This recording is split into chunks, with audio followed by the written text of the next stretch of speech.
निवडणूक आयोगाच्या कार्यालयावर मोर्चा, राहुल गांधींच्या नेतृत्वात 300 खासदार मोर्चात सहभागी होणार.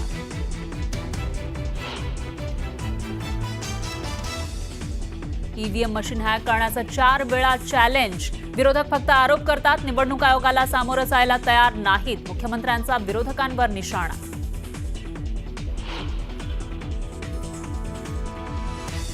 मतदान वाढवण्यासाठी पवारांप्रमाणे ठाकरेंनाही लोक भेटले. 60 ते 65 जागा जिंकून देऊ असं सांगितलं. पवारांच्या गौप्यस्फोटानंतर राऊतांचाही दावा. राज्यभरात ठाकरेंच्या शिवसेनेचं उद्या आंदोलन. घोटाळेबाज सरकारविरोधात आमचं आंदोलन, राऊतांची माहिती. तर दादरच्या मोर्चामध्ये उद्धव ठाकरे सहभागी होणार.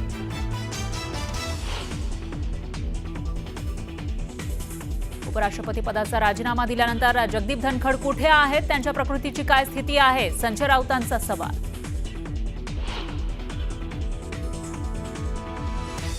कबूतरखान्याच्या मुद्द्यावरून जैन मुनी आक्रमक. 13 तारखेनंतर पुढील निर्णय घेणार. धर्माच्या आड आला तर कोर्टाचा निर्णयही मानणार नाही. वेळप्रसंगी शस्त्र हाती घेण्याचा दिला इशारा.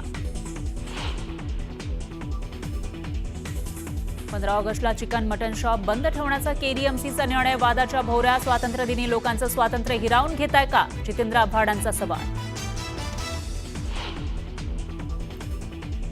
मुंबईत गणेशोत्सवाची जोरदार तयारी सुरू. अनेक सार्वजनिक मंडळांच्या गणपती बाप्पाचा आगमन सोहळा. आणि शिवसेनेचं काश्मीरमध्ये लष्करातील जवानांसाठी सिंदूर महारक्तदान शिबिर. उपमुख्यमंत्री एकनाथ शिंदेंचा सांगलीतील 1000 पैलवानांचं रक्तदान. सांगलीच्या तुर्ची या गावामध्ये स्वतंत्र तलाठी देण्याची मागणी करण्यात आली आहे. यासाठी सरपंचांनी नारळ फोडून गाढवाची पूजा केली. दरम्यान तातडीने तलाट्यांची नेमणूक करण्याची मागणी करण्यात आली आहे. नाशिकमध्ये बिबट्याच्या हल्ल्यात एका 4 वर्षीय बालकाचा मृत्यू झालाय. यामुळे मनसेनं वनविभागाविरोधामध्ये आक्रमक पवित्रा घेतलाय. आणखी किती जीव जाणार असा सवाल मनसेनं वनमंत्र्यांना विचारलाय. दरम्यान तातडीने बिबट्याचा बंदोबस्त करण्याची मागणी करण्यात आली आहे. चिपळूणच्या बाजारपेठेमध्ये फळभाज्यांची आवक मोठ्या प्रमाणात झाली आहे. याचा नागरिकांना मोठा फायदा मिळतोय. दरम्यान भाजी खरेदीसाठी नागरिक मोठी गर्दी करतात. भंडाराच्या खैरलांजी गावामध्ये वीज कोसळल्याने शेतात काम करणाऱ्या महिलेची दृष्टी गेली. सध्या त्यांच्यावर तुमसर येथील उपजिल्हा रुग्णालयामध्ये उपचार सुरू आहेत. छत्रपती संभाजीनगर शहरामध्ये 15 ऑगस्टपासून 4 दिवसांआड पाणी पुरवठा केला जाणार आहे. नव्या जलशुद्धीकरण केंद्राची चाचणी यशस्वी झाल्याने 26 दशलक्ष लिटर जादा पाणी पुरवठा केला जाणार आहे. नंदुरबारमध्ये डॉक्टरांसमोर हृदयविकाराचा झटका आलेल्या रुग्णाला डॉक्टरांनी तातडीने सीपीआर दिल्याने युवकाचे प्राण वाचले. ही घटना सीसीटीव्हीत कैद झाली असून सध्या सोशल मीडियावर व्हायरल झाली आहे. मुंबई गोवा महामार्गावरील कळबस्ते फाटा ते चिपळूणपर्यंतच्या रस्त्यावर खड्ड्यांचं साम्राज्य निर्माण झालंय. त्यामुळे वाहन चालकांना नाहक त्रास सहन करावा लागतोय. खड्ड्यांमुळे अपघातांचं प्रमाणही वाढल्यामुळे रस्ते दुरुस्तीची मागणी जोर धरू लागली आहे. पंढरपूर तालुक्यातील ईश्वर वठार या गावामध्ये मोलमजुरी करून उदरनिर्वाह करणाऱ्या कुटुंबाला विनाकारण त्रास देण्यात आलाय. दलित समाजातील सतीश सर्वदे यांच्या कुटुंबावर जीवघेणा हल्ला करण्यात आल्याने अॅट्रॉसिटी अंतर्गत गुन्हा दाखल करण्यात आलाय. परभणीच्या शासकीय रुग्णालयाच्या छताला तडे गेल्याचं समोर आलंय. तर तडे गेल्यानं रुग्णालयामध्ये पाण्याची गळती होतीये. यामुळे रुग्णांना नाहक अडचणींचा सामना करावा लागतोय. तातडीने रुग्णालयाची दुरुस्ती करण्याची मागणी करण्यात आली आहे.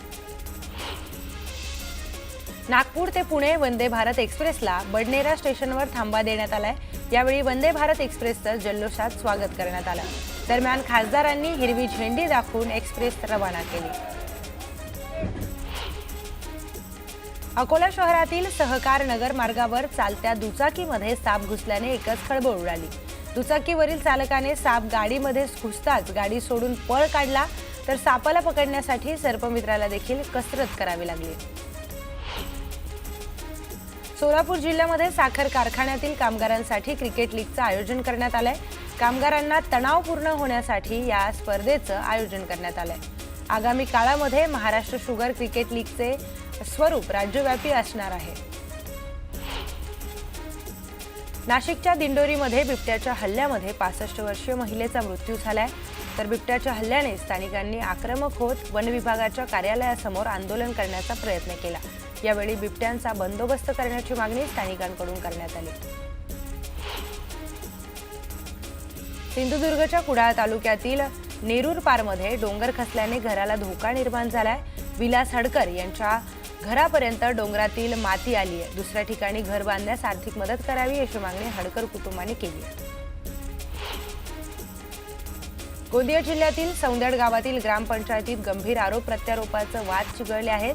उपसरपंच रोशन शिवणकर यांनी सरपंच हर्ष मोदी आणि सदस्यांवर कोट्यावधींच्या भ्रष्टाचाराचे आरोप केले होते। मात्र न्याय न मिळाल्याचा आरोप करत रोशन शिवणकर यांनी आमरण उपोषणाला सुरुवात केली आहे। एलपीजी गॅस टँकर अपघातांच्या घटना वाढल्याने रत्नागिरी जिल्हा पोलीस प्रशासन ॲक्शन मोडवर आले। गॅस टँकर वाहतूक करताना काटेकोर नियमांचं पालन करावं लागणार आहे। तर टँकरचा स्पीड ताशी 20 किलोमीटरच ठेवावा लागणार आहे। चालकांची मेडिकल टेस्टही होणार आहे। कराड शहरामध्ये सुसाईड पॉइंट ठरत असलेल्या कृष्णा आणि कोयना पुलावर संरक्षण जाळ्या बसवण्याची मागणी रक्षक प्रतिष्ठानने निवेदनाद्वारे केली।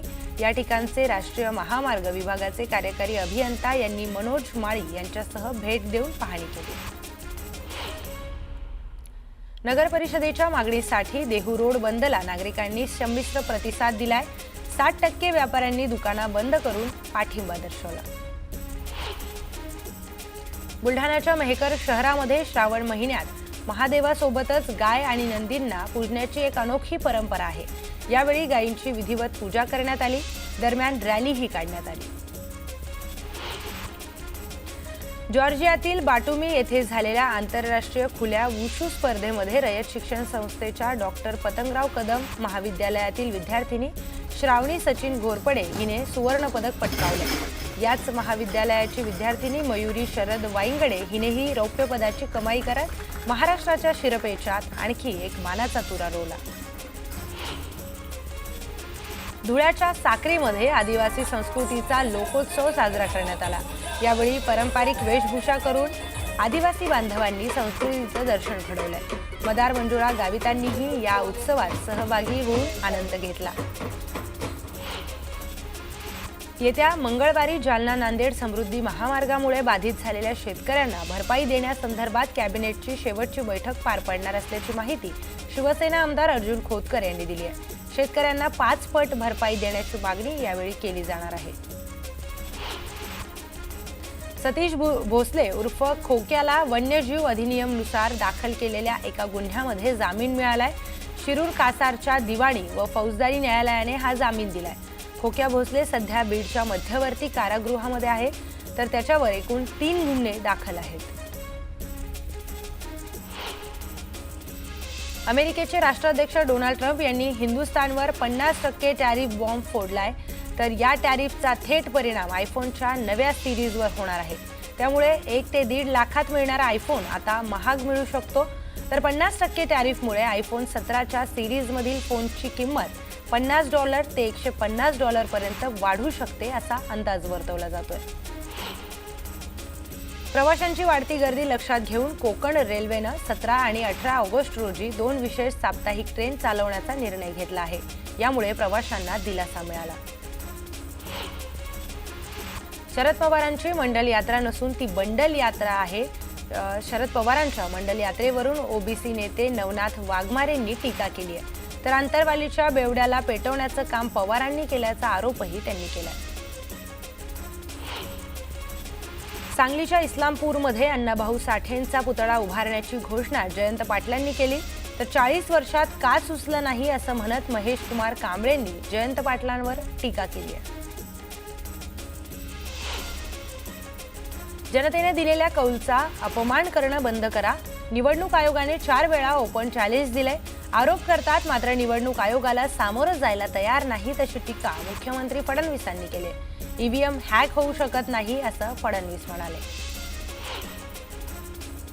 राहुल गांधी जिंकतात तेव्हा आरोप करत नाहीत, जेव्हा ते हरतात तेव्हा आरोप करतात असं म्हणत उपमुख्यमंत्री एकनाथ शिंदेंनी राहुल गांधींवर टीका केली आहे। तर आरोप करण्याची त्यांना सवय झाल्याचंही शिंदे म्हणाले. निवडणूक आयोगावर टीका करून पराभव झाकला जाणार नाही असं म्हणत आमदार खताळकरांनी बाळासाहेब थोरातांवर टीका केली आहे. थोरातांनी संगमनेर मतदारसंघामध्ये निवडणूक आयोग आणि ईव्हीएमवर शंका उपस्थित केली होती. लोकसभेला आणि विधानसभेला शरद पवारांप्रमाणे आम्हालाही ते लोक भेटले होते. 60 ते 65 जागा चिंतेच्या आहेत आणि आम्ही त्या तुम्हाला मिळवून देऊ असं ते म्हणाले देखील होते, असा दावा संजय राऊतांनी केलाय. तर राहुल गांधी यांनी पुरावे दिले, त्याची चौकशी व्हावी अशी मागणीही संजय राऊतांनी केली. ठाकरे बंधूंच्या युतीवर मुख्यमंत्री देवेंद्र फडणवीसांनी प्रतिक्रिया दिली. ठाकरे एकत्रित आहेत तर एकत्रित राहावं, आनंदाने एकत्र नांदावं असं फडणवीस म्हणाले. ओबीसी समाज दुरावल्यावर यात्रा काढतायत, मंडल यात्रा काढून काहीही उपयोग होणार नाही असं म्हणत मुख्यमंत्री देवेंद्र फडणवीसांनी शरद पवारांवर टीका केली आहे. नागपूर पुणे वंदे भारताचं लोकार्पण करण्यात आलं. वंदे भारत एक्सप्रेसला पंतप्रधान मोदींनी हिरवा झेंडा दाखवला. नागपूरच्या अजनी स्थानकावरून वंदे भारत पुण्याला रवाना झाली. यावेळी मंत्री नितीन गडकरी, मुख्यमंत्री देवेंद्र फडणवीस यांची उपस्थिती पाहायला मिळाली. बारामतीमध्ये अजित पवारांच्या जनता दरबाराचं आयोजन करण्यात आलं होतं. अजित पवारांनी सहयोग सोसायटीतील निवासस्थानी जनता दरबार घेतला, तर नागरिकांच्या समस्या अजित पवारांकडे मांडण्यात आल्या. यावेळी मोठ्या संख्येने नागरिकांनी उपस्थिती लावली होती. उपमुख्यमंत्री अजित पवार पाहणी दौरा आटोपून पवार सहयोग निवासस्थानी आल्यानंतर कार्यकर्त्यांनी आपल्या वाहनांचं पूजन करण्याचा आग्रह धरला. पवार यांनी फॉर्च्युनर कारचं पूजन केलं. पूजन केल्यानंतर नियमांचं पालन करून आपण वाहन चालवावं असा सल्ला देखील पवारांनी कार्यकर्त्यांना दिला. चाळीसगाव एसटी आगारामध्ये 5 नव्या अत्याधुनिक एसटी बस दाखल झाल्यात. आमदार मंगेश चव्हाणांच्या हस्ते या बसेसचं लोकार्पण करण्यात आलं. दरम्यान आमदार चव्हाणांनी बस चालवण्याचा आनंद घेतलाय. अकोल्यामध्ये भारतीय जनता पक्षाच्या वतीनं तिरंगा रॅलीचं आयोजन करण्यात आलं. यावेळी भाजपचे खासदार अनुप धोत्रे, आमदार रणधीर सावरकरांनी रॅलीत सहभाग घेतला. दरम्यान मोठ्या संख्येनं कार्यकर्तेही तिरंगा घेऊन रॅलीत सहभागी झाले होते. ठाणे महानगरपालिका वर्षा मॅरेथॉन उपमुख्यमंत्री एकनाथ शिंदे यांच्या उपस्थितीमध्ये पार पडली. यावेळी उपमुख्यमंत्री एकनाथ शिंदे यांनी देखील ठाणे महानगरपालिका वर्षा मॅरेथॉनमध्ये धावून धावपटूंचा उत्साह वाढवला. तब्बल 50 ते 60 हजार कोटींचा टर्नओव्हर असलेल्या अंबरनाथ MIDC मधील तब्बल 1400 कंपन्या बंद होण्याच्या मार्गावर आहेत. MIDC प्रशासन सुविधा पुरवण्याकडे दुर्लक्ष करत असल्याने कंपनी मालकांनी आपल्या कंपन्या बंद करून त्या दुसऱ्या राज्यात स्थलांतरित करण्याचा विचार सुरू केलाय. चंद्रपूरच्या नेरी जांभूळघाट मार्गावर रामपूर परिसरामध्ये ट्रॅक्टरने दुचाकीला धडक दिली आहे. या अपघातामध्ये CRPF जवानाचा मृत्यू झालाय. अविनाश असं मृत्यू झालेल्या जवानाचं नाव आहे. मालेगाव शहरात चोरी करणाऱ्याला 3 चोरट्यांनी पोलिसांनी त्यांना अटक केली. चोरट्यांकडून पोलिसांनी मुद्देमाल जप्त केलाय. हे चोरटे विविध मंदिरामधून रोख आणि दागिने चोरी करत होते. पुण्यात सासरच्या छळाला कंटाळून विवाहित तरुणीने आत्महत्या केली आहे. स्नेहा विशाल जगडे असं आत्महत्या केलेल्या विवाहित तरुणीचं नाव आहे. विवाहितेने गळफास घेत आत्महत्या केली आणि या प्रकरणी गुन्हा दाखल करण्यात आला. श्रीवर्धन तालुक्यातील आरावी समुद्रकिनारी एका पुरुषाचा मृतदेह बेवारस स्थितीत आढळून आला. सचिन खोडवे असं मृत व्यक्तीचं नाव असून 12 दिवसांपासून हा व्यक्ती श्रीवर्धनमधील लॉजवर राहत होता. मात्र ही हत्या आहे की आत्महत्या याचं गूढ अद्याप कायम आहे. भंडाऱ्यातल्या पूर्व वैमनस्यातून धारदार शस्त्राच्या हल्ल्यामध्ये दोघांचा मृत्यू झालाय.